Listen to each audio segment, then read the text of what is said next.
Hello dear students, आज के इस लेक्चर में हम चैप्टर नंबर 9 डिपॉजिटरी सिस्टम के जो आगे 9.5 कॉन्सेप्ट्स एंड टर्म्स जो रिलेटेड है डिपॉजिटरी सिस्टम से वो स्टडी करने वाले हैं। इसके पहले हमने इसके कंपोनेंट्स जो थे कॉन्स्टिट्यूएंट्स ऑफ डिपॉजिटरी सिस्टम वो हमने कवर अप किया था प्रीवियस वीडियो में। तो अगर आपने वो वीडियो नहीं देखा है तो उस वीडियो को जरूर से देखिएगा ताकि आपको इसके जो कॉन्स्टिट्यूएंट्स है 4 कॉन्स्टिट्यूएंट्स उनके बारे में जानकारी हो।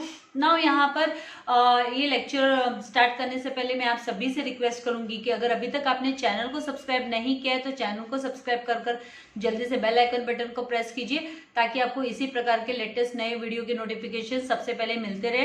तो यहाँ पर कॉन्सेप्ट्स टर्म्स जो कि डिपॉजिटरी सिस्टम से रिलेटेड है वो है डीमैटेरियलाइजेशन। बहुत ही इंपॉर्टेंट कॉन्सेप्ट है, आप लोगों को ये फिलअप वगैरह जो आपके एमसीक्यू क्वेश्चंस वगैरह में भी ये हेल्प करने वाला है। तो आप लोगों को ये याद रख लेना। डीमैटेरियलाइजेशन मतलब डीमेट मतलब ये इलेक्ट्रॉनिक मोड हो गया। जो हमारे फिजिकल सर्टिफिकेट्स होते हैं, physical certificates related to what, तो ये share certificate and other bonds को लेकर है। तो डीमेट इज अ प्रोसेस, ये क्या है, ये प्रोसेस है। Dematerialization मतलब ये it is a process. Dematerialization is a process whereby a client can get physical certificates converted into electronic mode. उसके जो physical certificates है वो electronic mode में convert करके लिए जा सकते हैं। तो इसके लिए client को करना क्या होगा, तो डीमेटेरियलाइज करने के लिए जब उसे अपने फिजिकल सर्टिफिकेट्स को डीमेटेरियलाइज करना है, क्लाइंट मतलब यहाँ पर हुआ बीओ जो ओनर होता है जो शेयर्स का, तो वो हुआ, तो उसे क्या करना होगा, अपने सर्टिफिकेट्स को सरेंडर करना होगा along with the demat request form. DRF form भरना पड़ता है, डीमेट रिक्वेस्ट फॉर्म। डीआरएफ ये है ना, जब एक डीपी जहां पर वो जिस डीपी को वो अप्रोच कर रहे हैं, डिपॉजिटरी पार्टिसिपेंट्स जो सर्विस प्रोवाइड करते हैं, क्लाइंट्स को सर्विस प्रोवाइड करते हैं, डीमेटेरियलाइज डीमेट अकाउंट की सर्विस प्रोवाइड करते हैं, तो यहाँ पे the client has to surrender अपने जो उनके फिजिकल सर्टिफिकेट्स है उसे सरेंडर करना होगा along with the demat request form के साथ में। And the DP forwards these two depository. तो फिर बाद में डीपी का काम आता है। डीपी मतलब डिपॉजिटरी पार्टिसिपेंट किसको पहुंचाता है, ये डिपॉजिटरी सिस्टम को पहुंचाता है, डिपॉजिटरी को पहुंचाता है, who in turn forwards it to the issuer, और फिर डिपॉजिटरी जो है वो इश्यूअर को पहुंचाता है। तो इस कॉन्सेप्ट को कि भाई डीपी कौन है, डिपॉजिटरी कौन है, क्लाइंट कौन है, इश्यूअर कौन है, ये समझने के लिए प्रीवियस वीडियो आप जरूर से देखिएगा क्योंकि वो जो है इससे लिंक्ड है वो पार्ट, तो आपको इसको जरूर देखना है। Now after confirmation from issuer से कंफर्मेशन के बाद में the depository will credit the securities. Depository क्या करेगा, आपके जो सिक्योरिटीज है वो क्रेडिट कर देगा इलेक्ट्रॉनिक फॉर्म में in the demat account with DP. जो डीपी के साथ आपने डीमेट अकाउंट ओपन किया है, डिपॉजिटरी पार्टिसिपेंट के साथ जो डीमेट अकाउंट ओपन किया है, उस अकाउंट में आपके सिक्योरिटीज जो है वो इलेक्ट्रॉनिक फॉर्म में डिपॉजिट कर देगा, मतलब क्रेडिट कर देगा। कौन करेगा, डिपॉजिटरी, क्योंकि डिपॉजिटरी के पास वो डीपी से डिपॉजिटरी के पास आते हैं, डिपॉजिटरी के पास से वो इश्यूअर कंपनी को जाते हैं।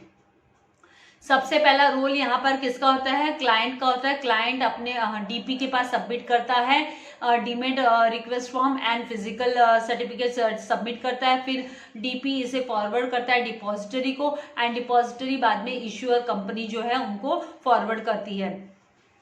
रीमेटेरियलाइजेशन किसे कहते हैं, तो ये भी काफी समझने वाला कॉन्सेप्ट है कि भाई रीमेटेरियलाइजेशन का मतलब क्या। तो रीमेट का मतलब हुआ आपका जो इलेक्ट्रॉनिक फॉर्म में जो सर्टिफिकेट्स है उसको हम फिजिकल फॉर्म में कन्वर्ट करके लेते हैं। बेसिकली आजकल ये कोई भी नहीं करता है। तो remat is the process whereby a client can get his electronic holding, जो उसकी इलेक्ट्रॉनिक होल्डिंग्स है सिक्योरिटीज की, वो get converted into physical certificates, वो फिजिकल सर्टिफिकेट्स में कन्वर्ट हो जाती है। तो ये रीमेटेरियलाइजेशन इज ऑल्सो प्रोसेस, ये प्रोसेस है लाइक अ डीमेटेरियलाइजेशन, ये एक प्रोसेस हुआ रीमेटेरियलाइजेशन। तो यहाँ पे डिस्टिंग्विश बिटवीन भी पूछा जाता है, रीमेटेरियलाइजेशन में एंड डीमेटेरियलाइजेशन में डिस्टिंग्विश बिटवीन भी पूछा जा सकता है। तो यहाँ the client has to give return request in the form of RRF के फॉर्म में, मतलब रीमेट रिक्वेस्ट फॉर्म भरना पड़ता है और उसके साथ में उसे रीमेट रिक्वेस्ट फॉर्म भरा जाता है और वो डीपी को भरकर फॉर्म देता है। फिर डीपी से फॉरवर्ड करता है आरआरएफ को। आरआरएफ को किसे फॉरवर्ड करता है? इश्यूअर को एंड डिपॉजिटरी को ये फॉरवर्ड करता है। एंड द इश्यूअर जो है, इश्यूअर कंपनी, वो सर्टिफिकेट्स प्रिंट कर क्योंकि फिजिकल फॉर्म में चाहिए तो ऑब्वियसली समझने वाली बात है कि भाई जो सर्टिफिकेट्स है वो प्रिंट होकर आएगी, तो प्रिंट कर और फिर वो उसे ऑथराइज्ड जो पर्सन्स है वो कंपनी की सील वगैरह अटेस्ट करने के बाद में वो सेंड कर देते हैं क्लाइंट को, sends them to the client and simultaneously वो लोग कंफर्म करते हैं the acceptance of remat request to the depository, कि भाई आप कंफर्म करो कि आपने एक्सेप्ट किया क्या, acceptance of remat request to the depository उनसे कंफर्म करते हैं। So the depository namely via the DP के तरफ से वो फिर डीपी के थ्रू वो क्या करते हैं, डेबिट कर देते हैं जो अकाउंट में इलेक्ट्रॉनिक फॉर्म में जो सिक्योरिटीज पड़े हैं क्लाइंट के अकाउंट में, तो क्लाइंट के अकाउंट से वो फिर डेबिट हो जाते हैं। डेबिट हो जाना मतलब वहां से निकल जाती है वो सर्टिफिकेट्स जो है,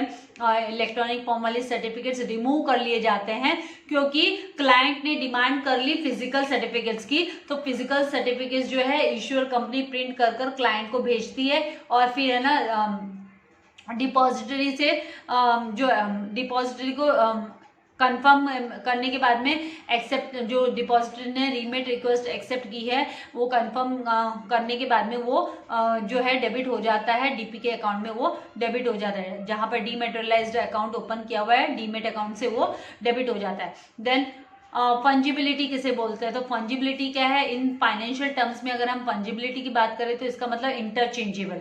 फंजिबिलिटी means the state of being interchangeable, कि हम इंटरचेंज कर सकते हैं। तो सम फाइनेंशियल एसेट्स, कुछ फाइनेंशियल एसेट्स ऐसे हैं जो कि फंजिबल है, are fungible, while some are not fungible, बाकी जबकि कुछ है ना फंजिबल नहीं है। तो फाइनेंशियल टर्म्स में फंजिबल का मतलब इंटरचेंजेबल। तो यहाँ पर जैसे कि land is not fungible, land जो है वो फंजिबल नहीं है, as every unit of land has its unique quality, क्योंकि हर एक यूनिट जो है टुकड़ा है लैंड का उसकी अपनी क्वालिटी होती है। क्योंकि आप देखिए ना जितना भी लैंड है हमारे इंडिया का जो लैंड एरिया है वो क्या एक जैसी क्वालिटी का नहीं, विच एड्स टू और रिड्यूसेस इट्स वैल्यू, क्योंकि इसमें उसकी वैल्यू कम और ज्यादा होती रहती है, इसलिए वो इंटरचेंजेबल नहीं है। Then currency note is fungible, currency note जो है वो फंजिबल होते हैं। क्यों? क्योंकि as there is no difference between two currency notes.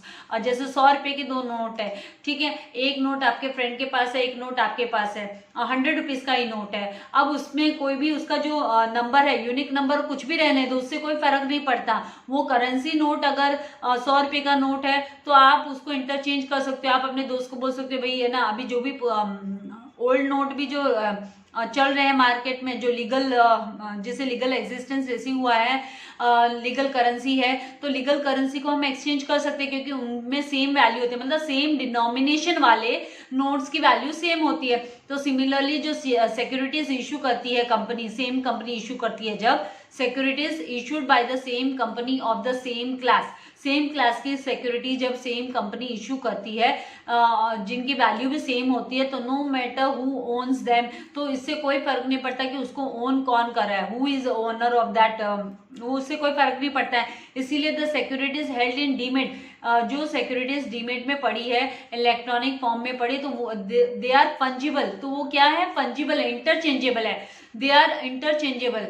Substitutable, उसको हम सब्सटीट्यूट कर सकते हैं, इंटरचेंज कर सकते हैं, and can not be distinguished, तो उसको आप उसमें कोई डिफरेंस नहीं बता सकते हो क्योंकि वो एक जैसी है, उसकी वैल्यू एक जैसी है, सेम कंपनी के शेयर्स, सेम अमाउंट के शेयर, सेम क्लास के शेयर, तो वो फंजिबल होते हैं, उनको हम इंटरचेंज कर सकते हैं from each other, they can be interchange from each other. So securities bear no notable features, like उस पर कोई डिस्टिंक्टिव नंबर नहीं होता है, कोई सर्टिफिकेट नंबर नहीं होता है, कोई फोलियो नंबर नहीं होता है, जस्ट आपके डीमेट अकाउंट में दिखाई देंगे कि भाई 1000 रिलायंस कंपनी के शेयर्स आपके डीमेट अकाउंट में है। रिलायंस के आपने लिए हैं, रिलायंस पावर के मान लीजिए आपने लिए हैं, तो रिलायंस पावर के 1000 शेयर्स आपके खाते में, तो उसमें उसमें उसकी कोई डिस्टिंक्टिव नंबर नहीं होता, कोई सर्टिफिकेट नंबर नहीं होता, कोई फोलियो नंबर नहीं होता, तो they are interchangeable, same company के सेम वैल्यू वाले जो शेयर है। Now fourth one is international securities identification number, ISIN। बहुत इंपॉर्टेंट है ये सारे कॉन्सेप्ट्स, आप लोगों को ध्यान रखने हैं इनको। तो यहाँ पर international securities identification number ISIN, it is a code, ये कोड है that uniquely identifies a specific securities issue. जो स्पेसिफिक सिक्योरिटीज इशू होते हैं उनके लिए यूनिकली आइडेंटिफाइज है, यूनिक मतलब हम उसे आइडेंटिफाई कर सकते हैं इस कोड के थ्रू, यूनिकली आइडेंटिफाई कोड्स हो गए। Now ISINs in any country are allotted by the country's NNA, जो कंट्री का NNA है, NNA मतलब कौन, नेशनल नंबरिंग एजेंसी है, वो अलॉट करता है ISIN। Now ISIN is a standard numbering system हो गया, it's a standard numbering system which is accepted globally, world wide ये एक्सेप्टेड है। तो जो the international organisation of standardisation ISO currently define करता है ISIN स्ट्रक्चर को। ये जो ISO है इनके पास अथॉरिटी है, they are defining the ISIN number, जो यूनिक ID नंबर हो गए, unique identification number. Then in India issuing ISIN to securities को ISIN इशू किया जाता है, असाइन किया जाता है, इज असाइंड बाय सेबी। इसको कौन असाइन करता है, तो सेबी असाइन करता है बाय सेबी टू NSDL को security exchange board of India जो है असाइन करता है यूनिक ID, यूनिक जो आइडेंटिफिकेशन नंबर, ISIN नंबर जिसे बोलते हैं, unique identification number, that is ISIN code जो है सेबी इशू करता है, किसको देता है, NSDL को, फॉर डिमेटेड शेयर्स के लिए, डिमेटेड शेयर्स जो शेयर्स डिमेटेरियलाइज फॉर्म में है उनके लिए देता है। And SEBI works as NNA, और हमारे यहाँ पे शेयर्स के लिए जो है सेबी जो है वो NNA का काम करता है, नेशनल नंबरिंग एजेंसी का काम जो है वो security exchange board of India के हाथ में है। Then for government securities allotment of ISIN is done by RBI। अगर कोई भी गवर्नमेंट सिक्योरिटीज है तो उसके लिए ISIN मतलब यहाँ पे नेशनल नंबरिंग एजेंसी का काम कौन करेगा, RBI करेगा। RBI इशू करती है, अलॉट करती है ISIN नंबर गवर्नमेंट सिक्योरिटीज के लिए। देन ISIN में क्या होता है, जैसे हमारे जो पैन कार्ड है उसमें कैसे डिजिट्स होते हैं, आधार कार्ड में कैसे यूनिक नंबर्स होते हैं, अल्फा न्यूमेरिक कोड होते हैं, तो वैसे ही ISIN में भी it is consist of 12 digit alpha numerical code है, न्यूमेरिक कोड है, अल्फा मतलब अल्फाबेट एंड नंबर्स मिलाकर 12 नंबर्स है, which is divided in 3 parts, जिसको 3 पार्ट्स में डिवाइडेड किया गया है। Then the company has to apply for ISIN for its securities. तो कंपनी को सिक्योरिटीज के लिए अपने ISIN के लिए अप्लाई करना होता है विद डॉक्यूमेंट्स लाइक प्रोस्पेक्टस। उनके पास उनका जो प्रोस्पेक्टस है वो उन्हें प्रेजेंट करना पड़ता है, देना पड़ता है NSDL को, ताकि उनको उनका यूनिक ISIN रिसीव हो जाए। नाउ एडिशनल इंफॉर्मेशन यहाँ पे दिए हुए ISIN को लेकर, तो it is a 12 alpha character, मतलब ये जो अल्फा न्यूमेरिक कैरेक्टर्स इसमें होते हैं, character long alpha and numeric code होता है, और ID नंबर जिसे हम बोलते हैं। तो इट हैज 3 कंपोनेंट्स, इसके 3 कंपोनेंट्स है, prefix, basic number and a check digit. तो प्रीफिक्स में क्या होता है, the prefix is a 2 digit country code, ये 2 डिजिट कंट्री कोड होता है एज गिवन बाय ISO जिसे देती है। तो 6166 इज 6166 विच इज IN जो कि IN है फॉर इंडिया के लिए IN, and the basic number जो है is made of 9 numeric alpha numeric digits. जो बेसिक नंबर्स है वो, जो बेसिक सबके लिए बेसिक है, तो वो 9 अल्फा न्यूमेरिक डिजिट से बना होता है, अल्फाबेट्स एंड न्यूमेरिकल उसमें एडेड होते हैं। And the check digit at the end of ISIN के एंड में चेक डिजिट होता है, जो कि it is completed to check the validity of ISIN की वैलिडिटी को चेक करने के लिए होता है। Now to explain further, the first 2 characters in the country code, that is IN for India, the third character is issuer type as follows। कौन से type का issuer है उसके हिसाब से, जैसे सेंट्रल गवर्नमेंट है तो A, स्टेट गवर्नमेंट है तो B, यूनियन टेरिटरी है तो D, company statutory company corporation है तो E, म्यूचुअल फंड है तो F, देन म्यूनिसिपल कॉर्पोरेशन है तो C।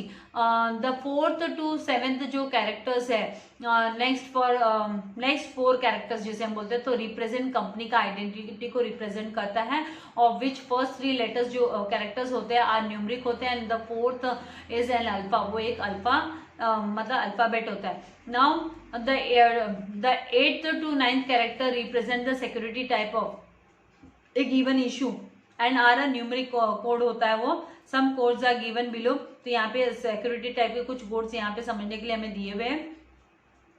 एग्जाम्पल के तौर पे यहाँ पे दिए हुए जैसे equity shares 1, post saving scheme 2, preference shares के लिए 3, डिबेंचर्स के लिए 12, गवर्नमेंट सिक्योरिटीज के लिए 14, and the 10th and 11th character are serially issued for each security. हर सिक्योरिटी के लिए इशू किया जाता है. इश्यूअर एंटरिंग द सिस्टम, जो भी इश्यूअर्स जो इशू कर रहा है इश्यूअर सिस्टम के अंडर में आ रहा है, तो हर इश्यूअर को रिसीव होता है. तो the last digit is a double check digit होता है. तो यहाँ पर for example this is how ISIN decoding is done. जैसे यहाँ पे INE002A01018 है, तो यहाँ पे IN इज व्हाट, इंडिया. ये 2 डिजिट है ना, किसके लिए है, इंडिया के लिए है. ये इंडिया के लिए, कंट्री के लिए कोड हो गया. देन E यहाँ पर इंडिकेट करता है, E मतलब इश्यूअर इज अ कंपनी, कौन सी, indicates the issuer is a company, कौन सी कंपनी इश्यूअर कंपनी है. Then 002A identity of a company, company की आइडेंटिटी के लिए. एंड 01 जो है वो इक्विटी शेयर्स के लिए. एंड 01 यहाँ पर जो है वो serially issued digits of to the security, security को सीरियली इशू किए हुए डिजिट्स के लिए. And 8 is what, it is the check digit. तो दिस वे जो ISIN का नंबर होता है. Now functions of depository system. तो डिपॉजिटरी सिस्टम जो है वो किस तरीके से फंक्शन करता है, किस प्रकार से काम करता है. तो ये जो है यहाँ पर काफ़ी इजी है. ये चैप्टर वैसे डिफिकल्ट नहीं है एंड वेरी इंटरेस्टिंग भी है, राइट. तो कंप्लीट कर देते हैं. तो in case of conversion of physical certificates, अगर फिजिकल सर्टिफिकेट्स को कन्वर्ट करना है इलेक्ट्रॉनिक या डीमेटेरियलाइज प्रोसेस के थ्रू, इलेक्ट्रॉनिक प्रोसेस करना है या डीमेटेरियलाइज करना है, तो उसके लिए हमें क्या करना होगा, सबसे पहले इन्वेस्टर को सबमिट करना होता है DRF in triplicate and triple DRF उसे सबमिट करना होता है. एंड सर्टिफिकेट्स टू DP, और जो सर्टिफिकेट है वो DP को सबमिट करने होते हैं डिपॉजिटरी पार्टिसिपेंट को. Now DP enters the demat request. DP demat request को एंटर करता है इन इट सिस्टम, अपने सिस्टम में, एंड इसको डिपॉजिटरी को सेंड कर देता है डीमेट की request. Then DP dispatches the physical certificates. जो फिजिकल सर्टिफिकेट्स उसे रिसीव होती है इन्वेस्टर से, ओनर से, तो वो उसे डिस्पैच करता है और उसकी कॉपी ऑफ द DRF, जो DRF की कॉपी है वो इश्यूअर को दे देता है. Then the issuers verifies and confirms to the depository. Issuer क्या करता है, उसको वेरीफाई करता है, कंफर्म करता है depository say about डीमेटिंग of securities की भी इन सिक्योरिटीज को डीमेट करके लेना है क्या, डीमेटेरियलाइज करके लेना है क्या. फिर डिपॉजिटरी जो है वो अपने रिकॉर्ड्स में से the request in the system, उसके सिस्टम में जो रिक्वेस्ट आई है वो उसे फॉरवर्ड करता है इश्यूअर. यहाँ पे इश्यूअर कौन है, तो कंपनी है. इश्यूअर कौन है, कंपनी है. इन्वेस्टर मतलब जिसने सिक्योरिटीज परचेज किए हैं. एंड DP मतलब डिपॉजिटरी पार्टिसिपेंट्स, एंड डिपॉजिटरी मतलब डिपॉजिटरी सिस्टम. यहाँ पर अभी depository credits the demated security. Depository बाद में जो डिमेटेड सिक्योरिटीज है उसे क्रेडिट करता है बेनिफिशियरी के अकाउंट में, मतलब इन्वेस्टर के अकाउंट में, डीमेट अकाउंट में of the investor. And the depository intimates the DP, और DP को वो इंटीमेट कर देता है कि भाई इनके जो डीमेट अकाउंट में हमने क्रेडिट कर दिए हैं सिक्योरिटीज. तो DP issues a statement of account. फिर वो स्टेटमेंट ऑफ अकाउंट इशू करता है. जैसे कि हम बैंक बैलेंस कैसे फाइंड आउट करते हैं, द सेम वे ये भी बैंकिंग सिस्टम का प्रोसेस कैसे होता है वैसे इनका सिस्टम होता है टू द इन्वेस्टर. यहाँ पे इलस्ट्रेटिव वे में दिया हुआ है. देखिए यहाँ पे BO मतलब बेनिफिशियल, जो बेनिफिशियल ओनर जो है वो पहले क्या करता है, DRF सबमिट करता है विद सर्टिफिकेट्स के साथ DRF सबमिट करता है DP को, डिपॉजिटरी पार्टिसिपेंट को. फिर डिपॉजिटरी पार्टिसिपेंट इलेक्ट्रॉनिक रिक्वेस्ट भेजता है डिपॉजिटरी को, that is NSDL and CDSL को. फिर NSDL एंड CDSL क्या करते हैं, फॉरवर्ड करते हैं, फॉरवर्डिंग द डीमेट की रिक्वेस्ट फॉरवर्ड करते हैं इश्यूअर कंपनी को. ये कंपनी होती है जो शेयर्स इशू किया है जिसने. फिर यहाँ से है ना डीपीबी, एक तरफ से डीपी जो है डिपॉजिटरी को इलेक्ट्रॉनिक रिक्वेस्ट के बारे में बताता है, दूसरी तरफ है ना वो सर्टिफिकेट इश्यूअर कंपनी को भेजता है। डिपॉजिटरी पार्टिसिपेंट जो है वो सर्टिफिकेट जो है वो इश्यूअर कंपनी को भेजता है। फिर यहाँ पे ये रिक्वेस्ट फॉर, और यहाँ से क्या होता है, इसके इश्यूअर के पास में जब सर्टिफिकेट्स आ जाती है तो कंफर्मेशन के लिए किसको भेजता है, डिपॉजिटरी को भेजता है कंफर्मेशन के लिए कि आपके पास कोई इंफॉर्मेशन आई है क्या। तब ये फिफ्थ ट्रांजेक्शन यहाँ पे आता है कि forwarding of demat request, demat request को यहाँ पर फॉरवर्ड करता है। नाउ यहाँ से डिपॉजिटरी की भी हमें ना हार्ड कॉपी रिसीव होगी, इश्यूअर ऐसे भेजता है कि हमें हार्ड कॉपी रिसीव हो गई, कंफर्मेशन रिक्वेस्ट हमें रिसीव हुई है, तो उसकी कंफर्मेशन देता है, तो डिपॉजिटरी फॉरवर्ड करता है डीमेट रिक्वेस्ट को, और फिर उसके बाद में ये क्या करता है, क्रेडिट कर देता है, क्रेडिट ऑफ बीओ, बीओ के अकाउंट में जो बेनिफिशियल ओनर है उसके अकाउंट में क्रेडिट कर देता है, एंड इंटीमेट करता है फिर डीपी को, और डीपी क्या करता है लास्ट में उसका स्टेटमेंट ऑफ होल्डिंग, जो स्टेटमेंट कि भाई आपके जो शेयर्स है वो अभी इलेक्ट्रॉनिक फॉर्म में आ गए करके बीओ को भेज देता है स्टेटमेंट। इस तरीके से प्रोसेस काम करता है। नाउ नेक्स्ट यहाँ पर इन केस ऑफ आईपीओ, आईपीओ के केस में क्या होता है, तो आईपीओ, अभी ये आईपीओ से रिलेटेड डियर स्टूडेंट्स मैं आप लोगों को एक लिंक है ना डिस्क्रिप्शन में डालने वाली हूँ। अभी आदित्य बिरला कैपिटल का आईपीओ आने वाला है, चल रहा है इसका प्रोसेस, तो वो आईपीओ कैसे करते हैं, इनिशियल पब्लिक ऑफर, तो यहाँ पे द इन्वेस्टर जो होता है वो वीडियो जरूर से देखिएगा, ज़्यादा से ज़्यादा लोगों के साथ शेयर कीजिएगा। अभी एसपी लिया है तो थोड़ा थोड़ा आईपीओ वगैरह सबका नॉलेज होना चाहिए। तो the investor that is BO submit करता है अपनी application of security to the issuer company को सबमिट करता है, इश्यूअर कंपनी को सबमिट करता है, ठीक है। द इश्यूअर कंपनी वेरीफाई करता है डिटेल्स ऑफ बीओ, बीओ की जो डिटेल है वो वेरीफाई करता है विद डिपॉजिटरी, डिपॉजिटरी के पास after verification of BO's detail, BO ने जो डिटेल भेजी उसकी वेरिफिकेशन के बाद में जो डिपॉजिटरी है वो अपनी रिपोर्ट तैयार कर कर इश्यूअर कंपनी को देता है। Then issuer company gives details of allotment of securities to depository, अगर कोई सिक्योरिटीज अलॉट होने वाली है बीओ को तो उसकी डिटेल वो डिपॉजिटरी को देता है इश्यूअर कंपनी। देन डिपॉजिटरी क्या करता है, क्रेडिट कर देता है the account of BO, BO के अकाउंट में वो जो अलॉट किए हुए सिक्योरिटीज, मतलब जो अलॉट हुए मतलब उसके खाते में आ जाएंगे, उसको डिस्ट्रीब्यूट हो रहे हैं। तो यहाँ पे फिर सिक्स्थ डिपॉजिटरी जो है वो इंटीमेट करता है डीपी को about the crediting BO's account, BO के अकाउंट में वो क्रेडिट कर रहा है करके जो आईपीओ है वो उसने जो रिक्वेस्ट भेजी थी इश्यूअर कंपनी को इन्वेस्टर ने, तो उसको रिसीव हो रहा है, अलॉट हो रहे हैं share securities. Then 7 DP issue statement of account, DP क्या करता है, स्टेटमेंट ऑफ अकाउंट इशू करता है बीओ को कि भाई आपको ये अलॉट हो गए हैं शेयर्स। तो यहाँ पे कैसे प्रोसेस काम करेगा, इश्यूअर जो है यहाँ पर पहले यहाँ से शुरू होगा एप्लीकेशन फॉर अलॉटमेंट, ये जो बीओ है बेनिफिशियल ओनर है वो क्या करता है एप्लीकेशन भेजता है एप्लीकेशन अलॉटमेंट के लिए, भाई हमको अलॉट करो इश्यूअर कंपनी को, ठीक है।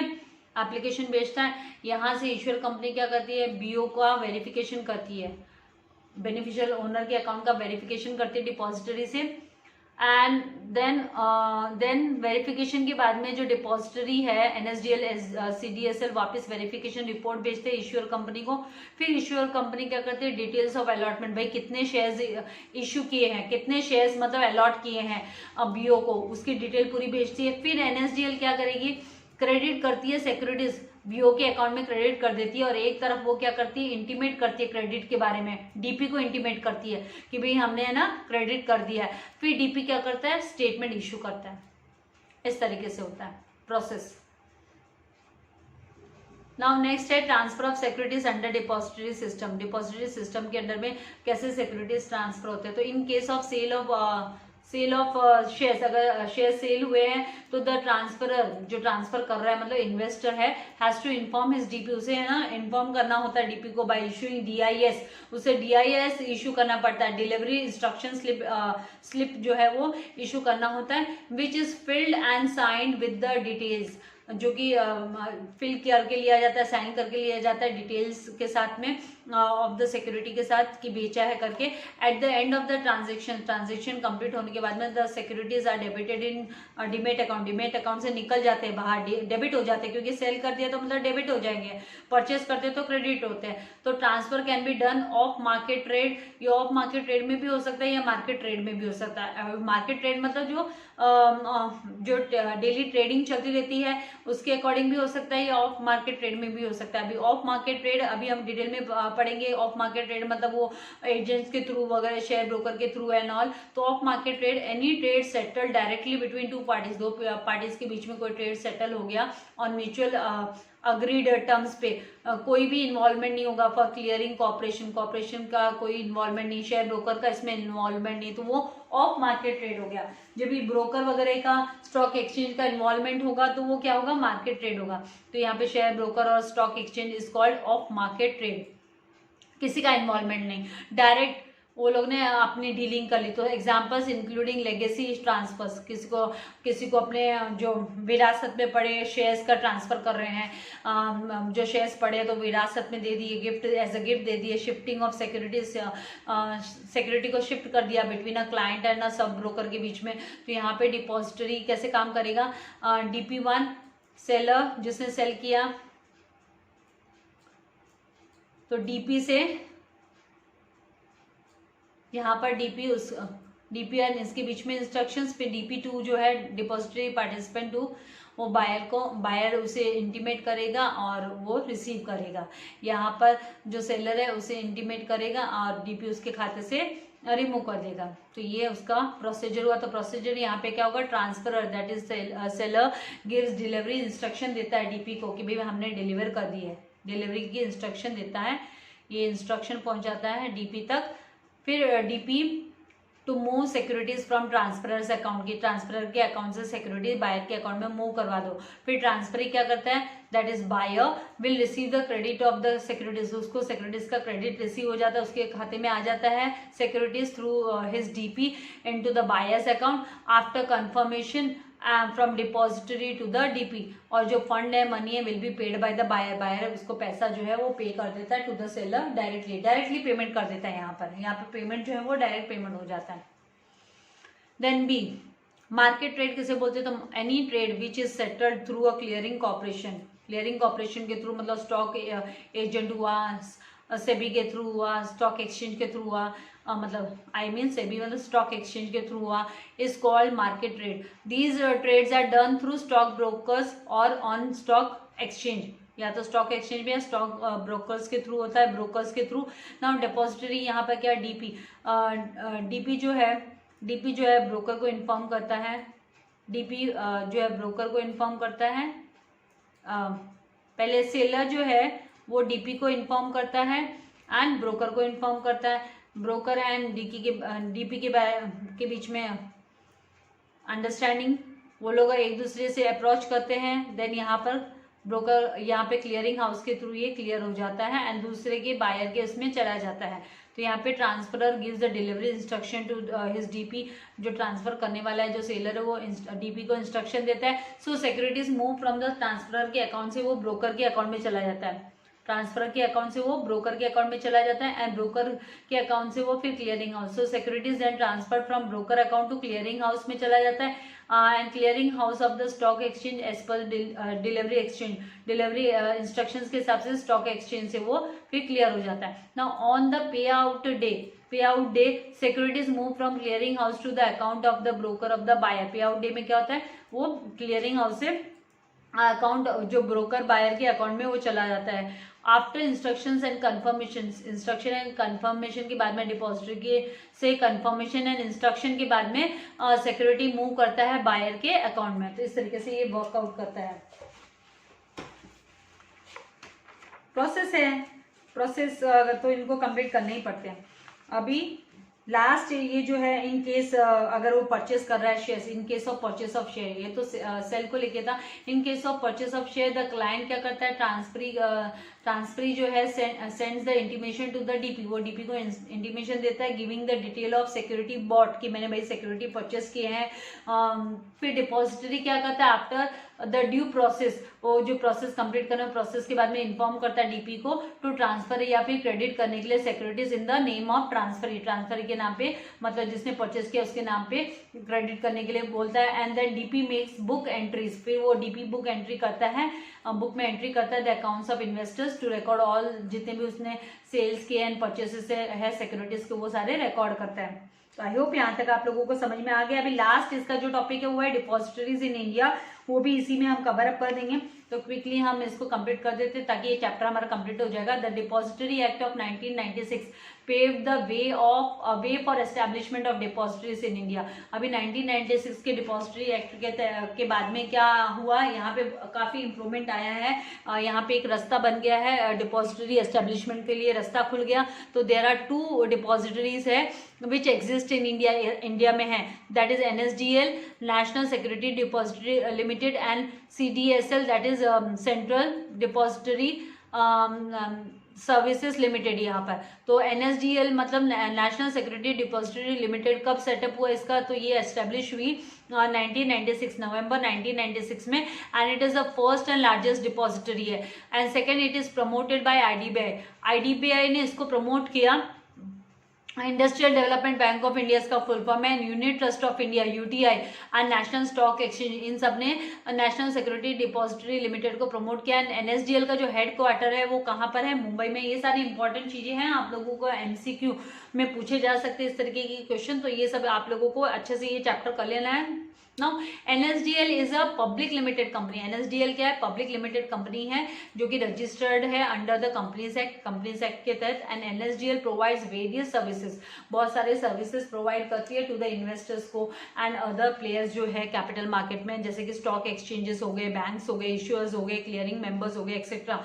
तो इन सबको सर्विसेज प्रोवाइड करती है। And it renders services like account maintain रखना, डीमेटेरियलाइजेशन एंड रीमेटेरियलाइजेशन के अकाउंट्स मेंटेन रखने का, then statement of trades through market transfers and off market transfer, then nomination transmission का शेयर्स वगैरह आपने पढ़ा है, nomination transmission in distribution of non cash corporate actions का, dividend distribution, then facility of freezing और locking of investors account, अगर investor चाहता है तो अपने अकाउंट को फ्रीज करके रख सकता है, लॉक करके रख सकता है, राइट, ताकि उसके अकाउंट में कोई छेड़छाड़ ना हो। अगर उसको बाइंग सेलिंग रेगुलर फ्रिक्वेंटली नहीं करना है तो वो लॉक करके रख सकता है। इन्वेस्टर की जो ग्रीवियंसेस है, कोई भी उसके प्रॉब्लम है, कोई से तकलीफ है, तो उसके भी वो सॉर्ट आउट करने का काम NSDL करता है। नेक्स्ट है CDSL। तो CDSL central depository services limited, ये फरवरी 1999 में ये स्टार्ट हुआ। दिस 1996 में था NSDL एंड फरवरी 1999 में CDSL started operating. It was promoted by, इसको किसने प्रमोट किया, तो इसको बॉम्बे स्टॉक एक्सचेंज ने जॉइंटली विद सेवरल बैंक्स, बहुत सारी बैंक्स के साथ मिलकर। एंड इसका जो हेडक्वार्टर है वो भी मुंबई में, NSDL का भी मुंबई में और CDSL का भी मुंबई में। Now CDSL has a wide DP network, इसका बहुत बड़ा DP नेटवर्क है, मतलब डिपॉजिटरी पार्टिसिपेंट नेटवर्क है, and offers the demat services similar to NSDL। जैसे NSDL national across the country provide करता है, वैसे ही जो CDSL है वो भी बहुत सारे जो डीमेट अकाउंट के सर्विसेज प्रोवाइड करता है। तो both these institutions have played a tremendous role in the success of depository system in India. तो डिपॉजिटरी सिस्टम की वजह से ही जो है इंडिया में ये जो NSDL एंड CDSL की वजह से ही डिपॉजिटरी सिस्टम अच्छे से इंडिया में सक्सेसफुली स्प्रेड हुआ है। तो यहाँ पे ना आजकल देखो ना बहुत सारे इंस्टीट्यूशंस है, बहुत सारे बैंक्स है जो डिपॉजिटरी पार्टिसिपेंट्स है जो जीरो डीमेट अकाउंट ओपन कर देते हैं। तो ये भी आप लोगों को, अगर आपके फैमिली में जैसे आपके मम्मी या डैडी किसी को इंटरेस्ट हो डीमेट अकाउंट ओपन करने के लिए, उन्हें जो सिक्योरिटीज वगैरह रखने हैं डीमेट डीमेटेरियलाइज फॉर्म में, तो आप उन्हें भी इस चीज का नॉलेज दे सकते हैं कि भाई डीमेट अकाउंट ओपन होता है एंड जीरो बैलेंस, जिसमें आपको कोई बैलेंस नहीं लगता है, आपको विदाउट पेइंग एनी चार्जेस आपको आपका अकाउंट ओपन कर मिल जाता है। तो अगर आपको ऐसा कोई अकाउंट पे ओपन करना है, डीमेट अकाउंट ओपन करना है, तो मैं डिस्क्रिप्शन में जो वीडियो की लिंक डालने वाली हूँ इन्वेस्टेजी चैनल की, तो इन्वेस्टेजी चैनल के जो प्रमोटर है, जो उसके जो चैनल पे जो आपको गाइडलाइंस देते हैं रिलेटेड टू द इन्वेस्टमेंट को, तो उनके अंडर में ये सब चीज़ें आती हैं। वो डीमेट अकाउंट ओपन करवाने से लेकर एंड म्यूचुअल फंड के ऑथराइज्ड डीलर है, तो आप अपने पेरेंट्स को इन्फॉर्म कर सकते हैं इस बारे में। नाउ यहाँ पर जो डिस्टिंक्शन बिटवीन दिया हुआ है डीमेटेरियलाइजेशन एंड रीमेटेरियलाइजेशन का, तो यहाँ पे हम क्विकली ये भी कवर अप कर लेते हैं। तो इसके साथ ये चैप्टर हमारा कंप्लीट हो जाएगा। एक्सरसाइज का सॉल्यूशन तो ऑलरेडी मैंने डाला हुआ है। तो डीमेटेरियलाइजेशन, रीमेटेरियलाइजेशन, सबसे पहले मीनिंग, तो process of converting physical certificates को इलेक्ट्रॉनिक फॉर्म में कन्वर्ट करने को बोला जाता है डीमेटेरियलाइजेशन। रीमेटेरियलाइजेशन इसका उल्टा होता है, conversion of electronic form, the process of conversion of electronic form of securities into physical form, that is called rematerialization.